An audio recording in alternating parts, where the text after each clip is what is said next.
Bonjour, bienvenue à cette célébration dominicale. Une célébration communautaire du pardon avec absolution individuelle aura lieu le dimanche 22 mars à 14 heures en l'église Saint-Robert, célébration présidée par Monseigneur Denis Grondin. Tous y sont cordialement invités. Nous rappelons que tous les vendredis du carême, un chemin de croix animé et médité est proposé à 15 heures en l'église Saint-Pédis. Journée mondiale de la jeunesse. Les prochaines Journées mondiales de la jeunesse auront lieu du 3 au 8 août 2027 à Séoul, en Corée du Sud. Ce grand rassemblement permet aux jeunes du monde entier de vivre un pèlerinage de foi et de rencontrer le Saint-Père. Les jeunes de 18 à 35 ans sont invités à y participer. Le diocèse de Rimouski souhaite former un groupe. Pour information, l'abbé Pascal au bureau de la paroisse. Rencontre de foi Saint-Robert. La communauté Saint-Robert propose une rencontre de partage de foi le dimanche 27 mars, immédiatement après la messe de 9h30 à la salle Paul-Émile Dubé au sous-sol. Un moment simple de rencontre et d'échange autour d'un café et d'un muffin. Bienvenue à tous. La messe de ce jour sera célébrée aux intentions suivantes.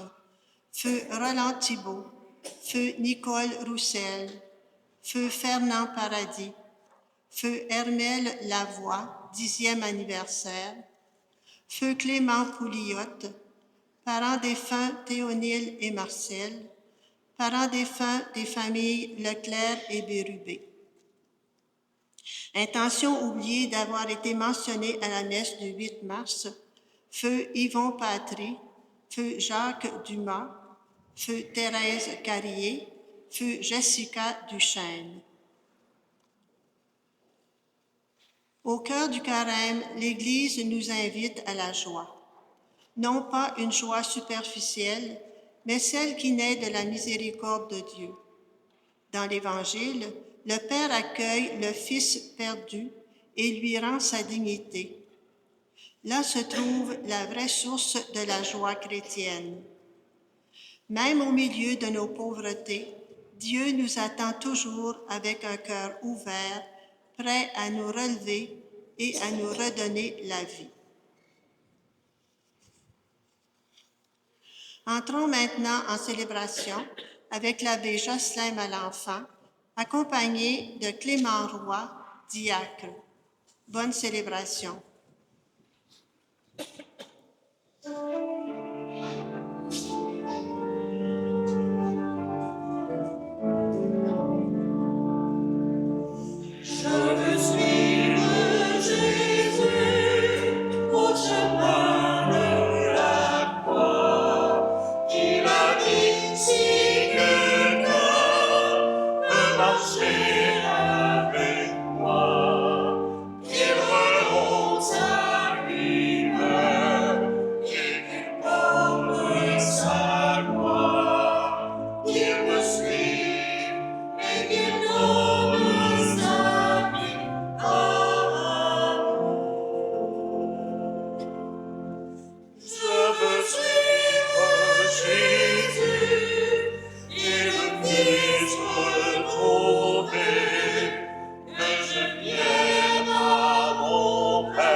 Que la grâce et la paix de Dieu notre Père et du Seigneur Jésus le Christ soient toujours avec vous. Et avec votre esprit. Frères et sœurs, au jour de notre baptême, nous avons reçu la lumière du Christ pour en vivre et la réfléchir autour de nous. Il nous arrive pourtant de laisser les ténèbres nous envahir. Préparons-nous à célébrer le mystère de l'Eucharistie en reconnaissant que nous avons péché.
Que Dieu Tout-Puissant nous fasse miséricorde, qu'il nous pardonne nos péchés et nous conduise à la lumière de la vie éternelle. Prions le Seigneur. Seigneur Dieu, par ton Verbe incarné, tu as merveilleusement réconcilié avec toi le genre humain. Accorde au peuple chrétien de se hâter avec un amour généreux et une foi ardente au-devant des fêtes pascales qui approchent. Par Jésus-Christ, ton Fils, notre Seigneur, qui vit et règne avec toi dans l'unité de l'Esprit Saint, Dieu pour les siècles des siècles. Amen. Lecture du premier livre de Samuel. En ces jours-là, le Seigneur dit à Samuel, « Prends une corne que tu rempliras d'huile et pars. Je t'envoie auprès de Jessé de Bethléem, car j'ai vu parmi ses fils mon roi. » Lorsqu'ils arrivèrent et que Samuel aperçut Éliab, il se dit, « Sûrement, c'est lui le Messie, lui qui recevra l'onction du Seigneur. » Mais le Seigneur dit à Samuel, « Ne considère pas son apparence ni sa haute taille, car je l'ai écarté. Dieu ne regarde pas comme les hommes.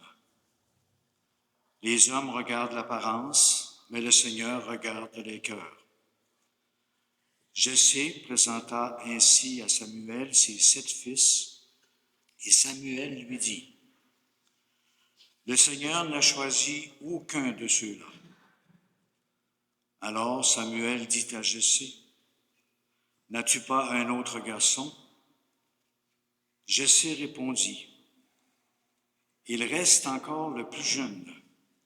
Il est en train de garder le troupeau. » Alors Samuel dit à Jessé, « Envoie-le chercher, et nous nous mettrons pas à table avant qu'il ne soit arrivé. » Jessé le fit donc venir.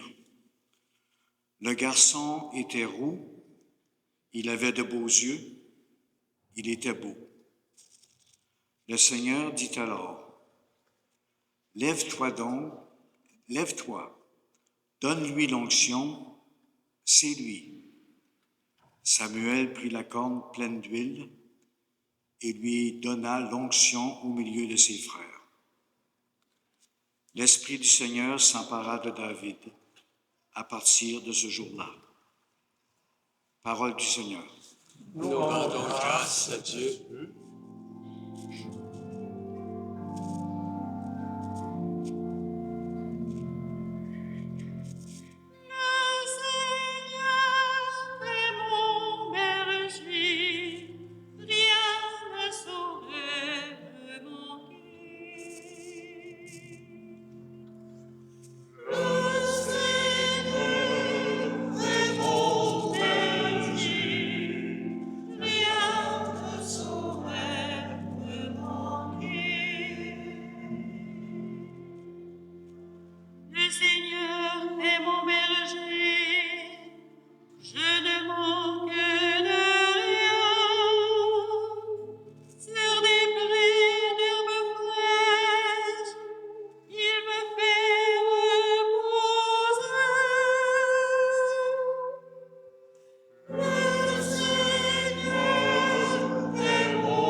Lecture de la lettre de Saint Paul apôtre aux Éphésiens.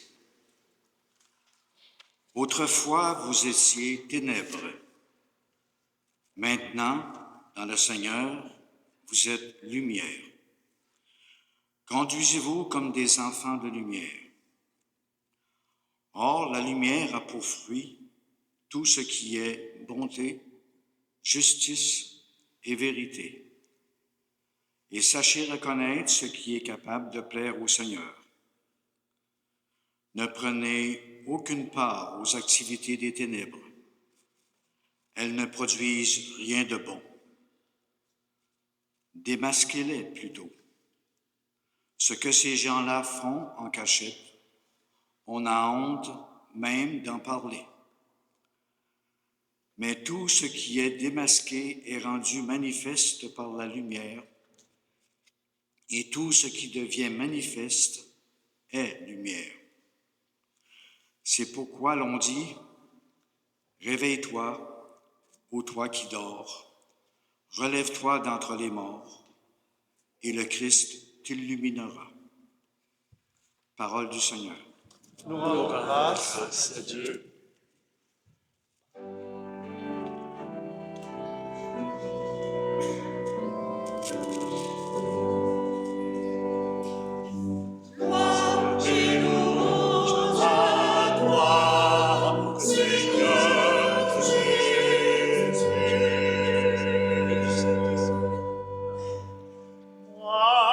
Je suis la lumière du monde. Dit le Seigneur. Celui qui me suit aura la lumière de la vie.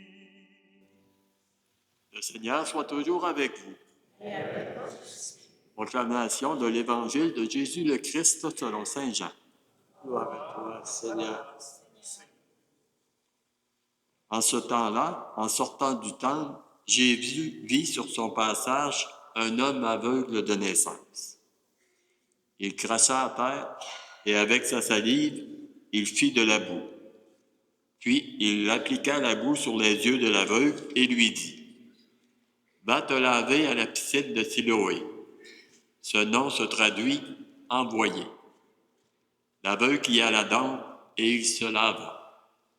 Quand il revint, il voyait. Ses voisins et ceux qui l'avaient observé auparavant, car il était mendiant, dirent alors, « N'est-ce pas celui qui se tenait là pour mendier? » Les uns disaient, « C'est lui. » Les autres disaient, « Pas du tout, c'est quelqu'un qui lui ressemble. » Mais lui disait, « C'est bien moi. » On l'amène aux pharisiens, lui, l'ancien aveugle. Or, c'était un jour de sabbat, que Jésus avait fait de la boue et lui avait ouvert les yeux. À leur tour, les pharisiens lui demandaient comment il pouvait voir. Il leur répondit, « Il m'a mis de la boue sur les yeux.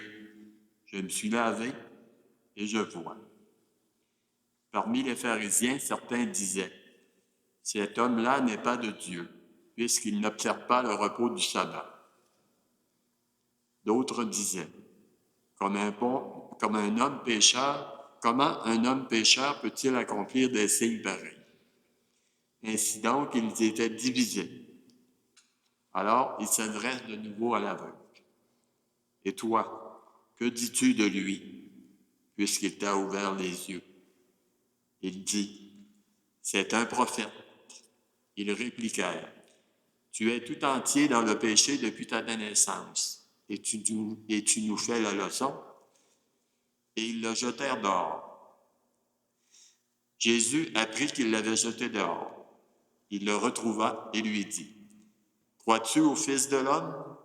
Il répondit, et qui est-il, Seigneur, pour que je croie en lui? Jésus lui dit, tu le vois, c'est lui qui te parle. Il dit, je crois, Seigneur, et il se prosterna devant lui. Acclamons la parole de Dieu.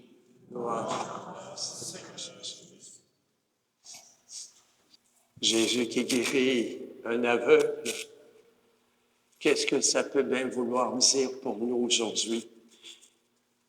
De quelle façon on va pouvoir vivre cet évangile quand on sera rendu chez nous après? Jésus guérit un aveugle. Mais juste avant, je voudrais porter votre attention sur une parole de la première lecture. Jésus ne juge pas à partir des apparences. Jésus va plus loin que cela. Jésus descend dans les cœurs. Jésus regarde le cœur des personnes qu'il rencontre. Ça serait-tu beau à nous autres si on prenait cette habitude, quand on se retrouve devant quelqu'un, de ne pas juger selon les apparences. Il est beau, il est petit, il est grand, il est gros, il a une bédaine, ça n'a pas de bon sens, mal habillé, son linge, il ne fait pas. Ah, c'est toutes des choses qu'on entend couramment, hein? C'est toutes des choses. Il se promène avec un bijou, tu dois être pauvre, c'est pas drôle, hein? On entend toutes sortes de choses comme ça. On juge d'après le premier regard. On juge à partir de ce qu'on voit. Puis aujourd'hui, la première lecture nous rappelle que, à nous qui voulons suivre Jésus, c'est pas une manière. C'est pas une manière de vivre. En tout cas, c'est pas une manière selon son cœur à lui. Et j'arrive à l'Évangile. Jésus, il guérit. Il guérit un aveugle. Il guérit un aveugle pour que l'aveugle voie. D'abord pour qu'il reconnaisse Jésus comme le Sauveur. Effectivement, il l'a reconnu. Et il a même témoigné, alors que ses parents étaient frileux de dire que c'était Jésus qui l'avait guéri. Bien, lui, l'aveugle, maintenant qu'il a retrouvé la vue, il proclame, il y a l'audace. Il y a l'audace de la vérité. Il y a l'audace de dire que Jésus fait toutes choses nouvelles. Il n'y a pas peur de proclamer celui qu'il a rencontré. Qu'il l'a rencontré et qu'il l'a rencontré. Une rencontre à deux. Première leçon qu'on pourrait tirer. Une deuxième, la première, c'est que on ne juge pas selon les apparences. La deuxième, que je trouve que c'est important, qu'on perde cette habitude d'être gêné, de dire qu'on est des chrétiens. Qu'on perde cette habitude de proclamer que ce Dieu que l'on rencontre, il fait toutes choses nouvelles dans la vie. Ce Jésus que l'on aime, cette parole qu'on écoute,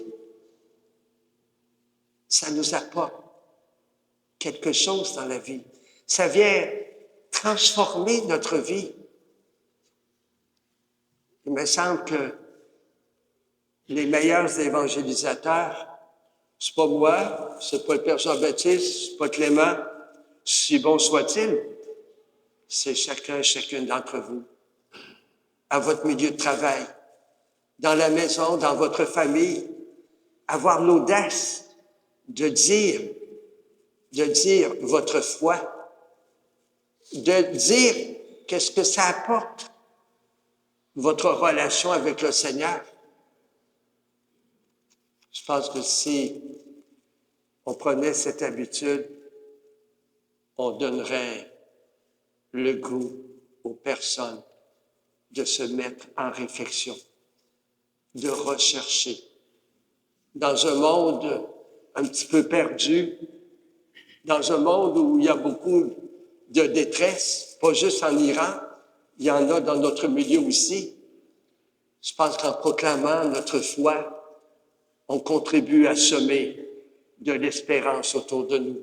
On contribue à réveiller ce qui sommeille des fois dans le cœur des femmes et des hommes d'aujourd'hui, en osant dire Jésus, en osant dire la vérité de Jésus, on contribue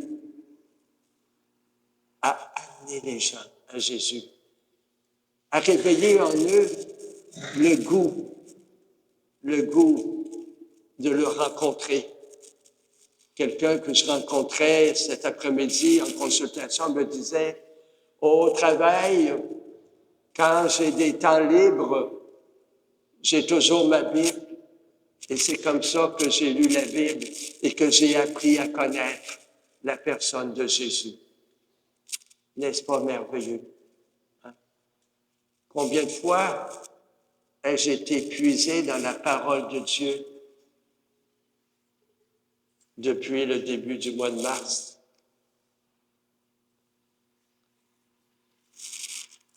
Et le Seigneur guérit l'aveugle. Il lui rend la vue.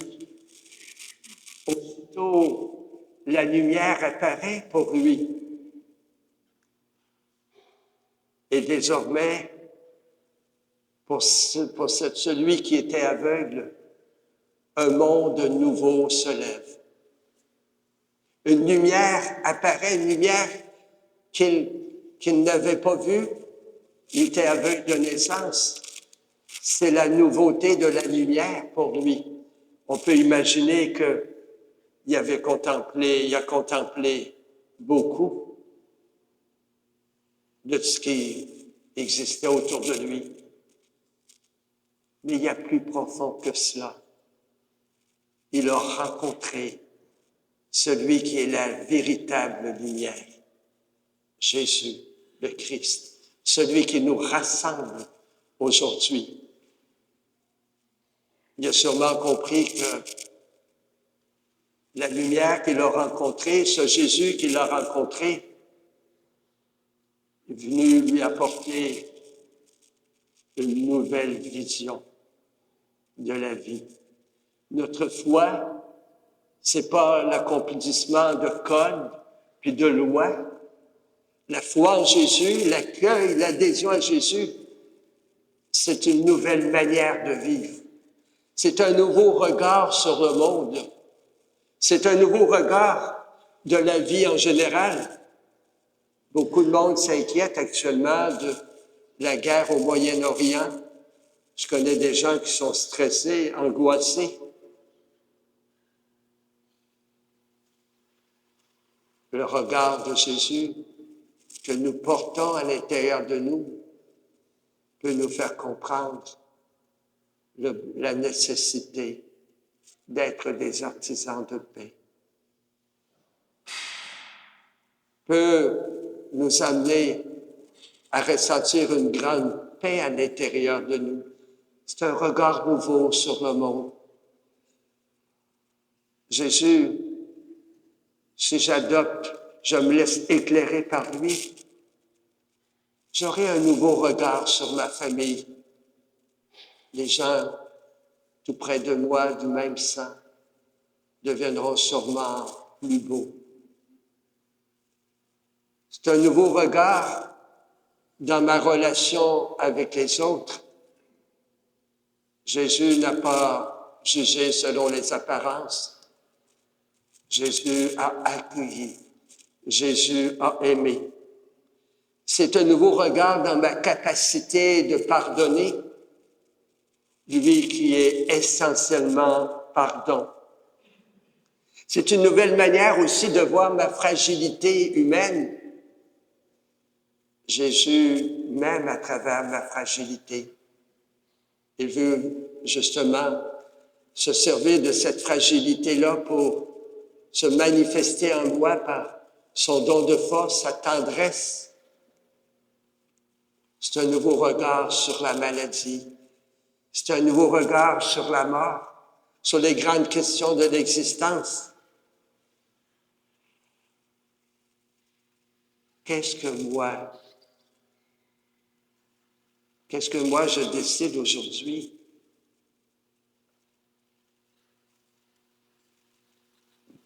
Comme accueil de Jésus qui est la lumière de la vie, qui veut être ma lumière. Un jour, on raconte qu'un personnage important a rencontré une aveugle, puis il lui a demandé, « Toi qui es aveugle, qu'est-ce que tu as à dire à l'humanité? » Elle a répondu, « Qu'est-ce que vous avez fait de la lumière? Que faites-vous de la lumière? » Demandons au Seigneur aujourd'hui d'être lumière les uns pour les autres, d'accueillir cette lumière, sa présence en dedans de nous, qui nous permet de renouveler notre espérance et qui nous permet de renouveler notre joie. Jésus, lumière, Jésus qui apporte la joie. C'est pour ça que nous sommes décorés de rose aujourd'hui. En la rose, la joie, la lumière du Christ qui nous apporte la joie. Amen.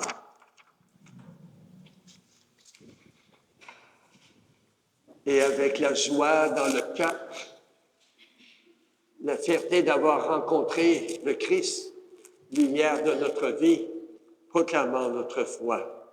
Je crois en Dieu, le Père Tout-Puissant, Créateur du ciel et de la terre, et en Jésus-Christ, son Fils unique, notre Seigneur, qui a été conçu du Saint-Esprit, est né de la Vierge Marie, sous Ponce Pilate, a été crucifié, est mort et a été ressuscité, est descendu aux enfers, le troisième jour a ressuscité des morts, est monté aux cieux, est assis à la droite de Dieu, le Père Tout-Puissant, d'où il viendra juger les vivants et les morts. Je crois en l'Esprit Saint, à la Sainte Église catholique, à la communion des saints, à la rémission des péchés, à la résurrection de la chair. Comme l'aveugle guéri par Jésus, nous avons été illuminés par la parole de Dieu et avons à proclamer notre foi. En toute confiance, prions le Créateur de l'univers et après chaque intention, nous répondrons, si vous le voulez bien, fais briller sur nous ton visage, Seigneur. Pour notre monde, trop souvent plongé dans les ténèbres de la violence et de la guerre, qu'il puisse goûter aux fruits de la lumière, prions le Seigneur. Fais briller sur nous ton visage, Seigneur. Pour les hommes et les femmes persécutés ou rejetés en raison de leur foi, prions le Seigneur. Fais briller sur nous ton visage, Seigneur. Pour celles et ceux qui ne reconnaissent pas en Jésus la vraie lumière qui vient parmi nous pour nous libérer des ténèbres, prions le Seigneur. Fais briller sur nous ton visage, Seigneur. Pour nos communautés, appelées à briller chaque jour de la clarté du Christ, prions le Seigneur. Fais briller sur nous ton visage, Seigneur. Et prenons un petit moment pour présenter au Seigneur notre prière pour la paix dans notre monde.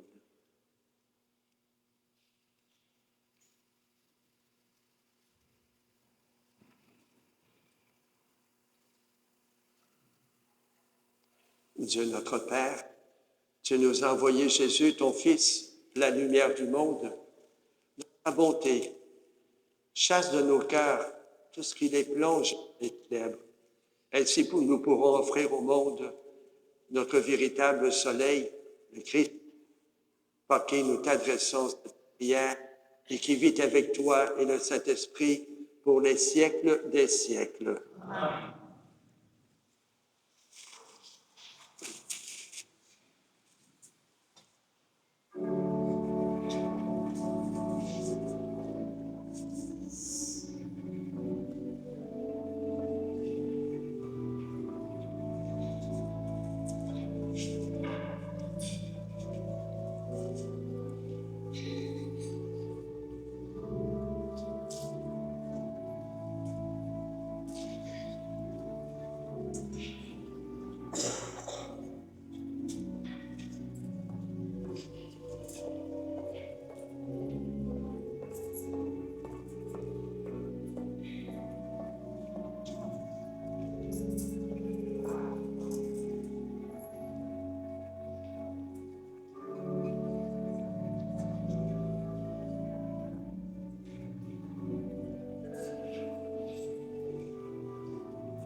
Et prions maintenant ensemble au moment d'offrir ce sacrifice pour chacun, chacune d'entre nous et pour toute l'Église. Seigneur, nous te présentons dans la joie l'Eucharistie qui assure la guérison éternelle et nous te prions humblement. Accorde-nous de la vénérer avec foi et de l'offrir avec respect pour le salut du monde par le Christ notre Seigneur. Amen. Le Seigneur soit avec vous. Élevons notre cœur. Nous levons vers le Seigneur. Rendons grâce au Seigneur notre Dieu. Cela est juste et bon. Vraiment, il est juste et bon pour ta gloire et notre salut de t'offrir notre action de grâce toujours et en tout lieu. Seigneur, Père très saint, Dieu éternel et tout-puissant, par le Christ notre Seigneur, par le mystère de son incarnation, il a guidé vers la clarté de la foi l'humanité qui marchait dans les ténèbres, et par le bain qui fait renaître, il a élevé à la dignité de fils en les adoptant tous ceux qui étaient nés esclaves du péché. C'est pourquoi le ciel et la terre t'adorent. Ils te chantent le cantique nouveau, et nous-mêmes, unissant notre voix à celle des anges, nous t'acclamons.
Toi qui es vraiment saint, toi qui es la source de toute sainteté, Dieu notre Père, nous voici rassemblés devant toi et dans la communion de toute l'Église, nous célébrons le jour où le Christ est ressuscité d'entre les morts. Par lui que tu as élevé à ta droite, nous te prions, sanctifie ces offrandes en répandant sur elles ton esprit. Qu'elles deviennent pour nous le corps et le sang de Jésus le Christ, notre Seigneur. Au moment d'être livré et d'entrer librement dans sa passion, il prit le pain. Il rendit grâce, il le rompit et il le donna à ses disciples en disant, « Prenez, mangez-en tous, ceci est mon corps, livré pour vous. »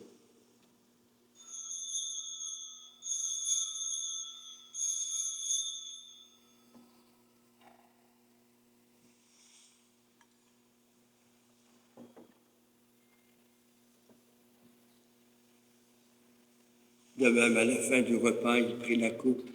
De nouveau, il rendit grâce et la donna à ses disciples en disant, « Prenez, buvez-en tous, car ceci est la coupe de mon sang, le sang de l'alliance nouvelle et éternelle, qui sera versé pour vous, pour la multitude, en rémission des péchés.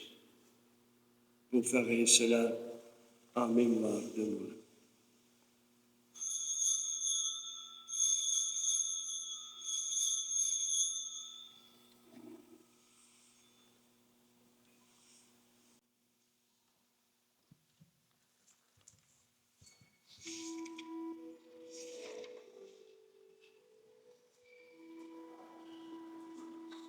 Proclamons le mystère de la foi. Gloire à toi, Dieu des morts. Gloire à toi, qui es vivant, notre Sauveur et notre Dieu.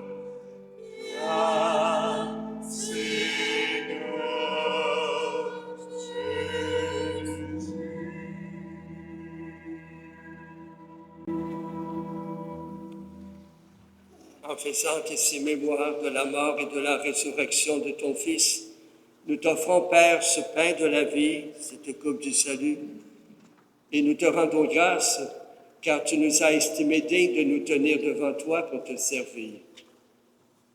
Humblement, nous te demandons qu'en ayant part au corps et au sang du Christ, nous soyons rassemblés par l'Esprit Saint en un seul corps.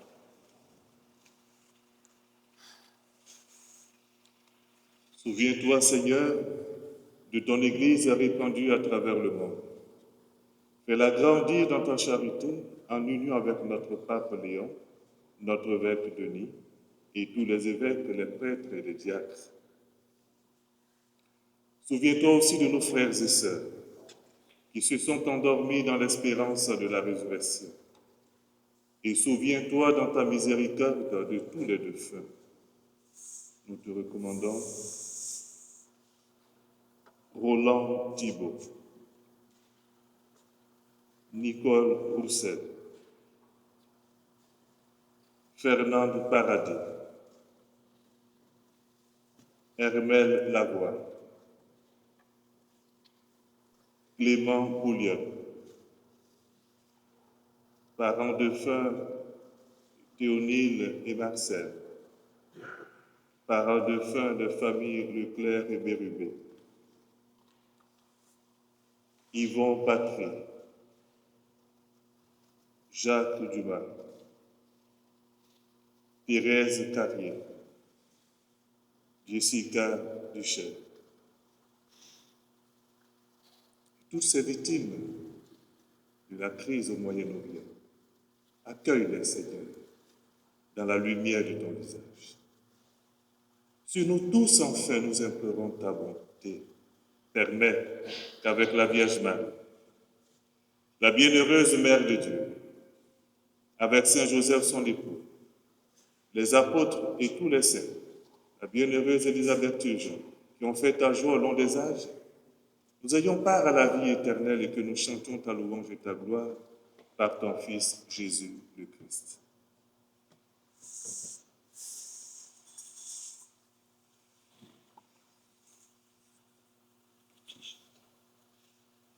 En lui, avec lui, en lui. À toi, Dieu le Père Tout-Puissant, dans l'unité du Saint-Esprit.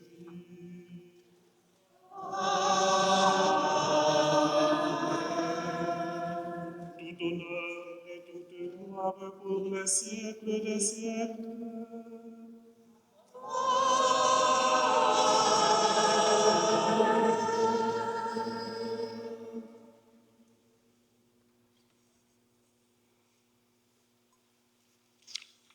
Comme de véritables fils et filles de Dieu revêtus de la lumière du Christ, reprenons avec joie notre prière de famille.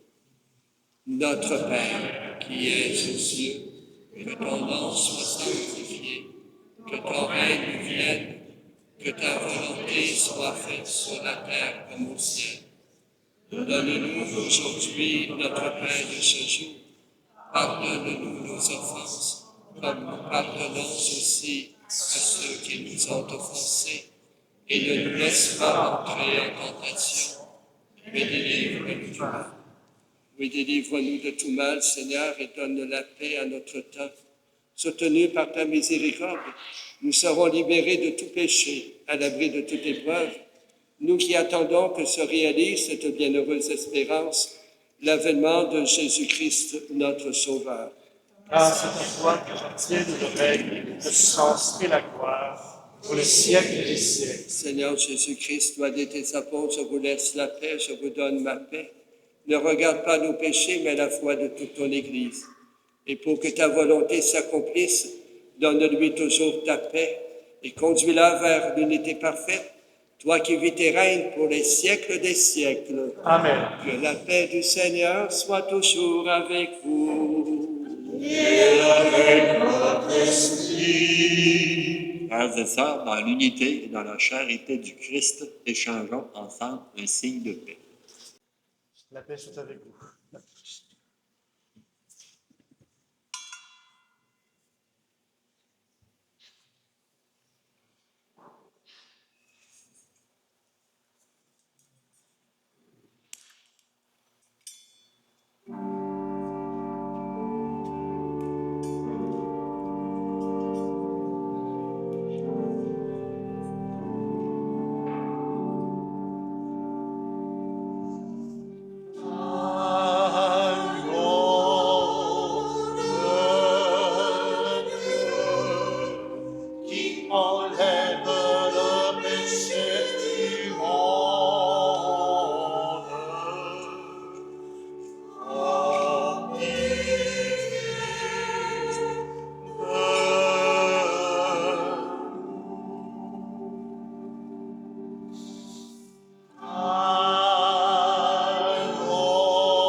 Voici l'agneau de Dieu, voici celui qui enlève le péché du monde. Heureux les invités au repas des noces de l'agneau. Seigneur, je sois digne de te recevoir, mais seulement un nom de Jésus.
Veuillez vous asseoir, s'il vous plaît. Je voudrais, au nom de toute la communauté, dire merci, Père Jocelyn, merci. Merci, mon Père.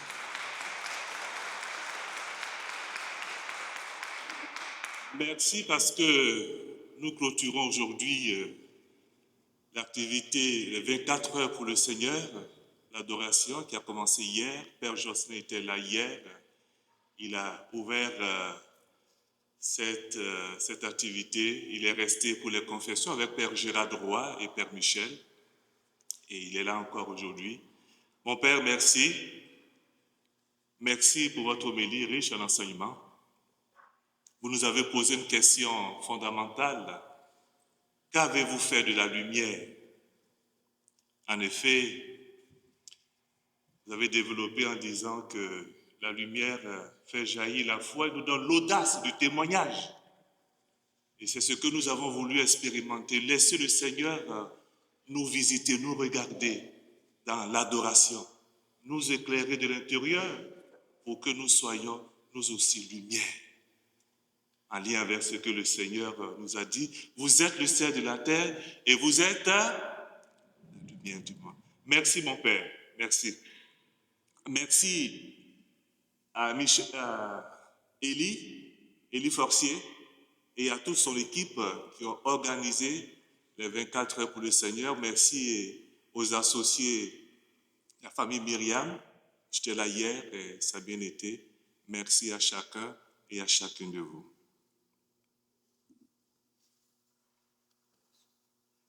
Je rappelle que il y a les Journées mondiales de la jeunesse en 2027 à Séoul, en Corée du Sud. Et là, le pape invite tous les diocèses à se mobiliser pour que des jeunes y participent. Le tarif normal, c'est 5 250. C'est assez dispendieux, hein? On part, je crois, le 28 et le 28 juillet et retour le 10 août. Mais pour le diocèse, il y a une faveur. On dit les 12 premiers vont payer seulement 1200 au lieu de 5250. C'est une bonne opportunité, hein?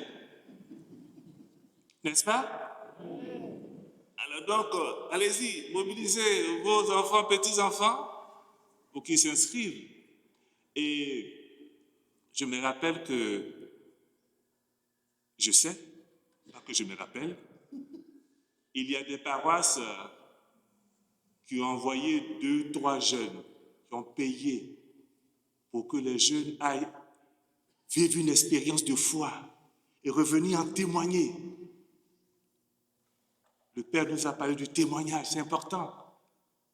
Nos jeunes ont besoin de vivre des expériences. S'ils ne vivent pas des expériences pareilles, voyez? Alors, je vais voir avec René, le président de Fabrique, il est là. On a encore 16 mois. On peut se mobiliser pour faire partir, pour envoyer 2, 3 jeunes. 2 jeunes, ça fait 2400. Pour une grosse paroisse comme la Bienheureuse, en 16 mois, on peut mobiliser 2400 pour envoyer 2 jeunes, n'est-ce pas? N'est-ce pas? Eh oui.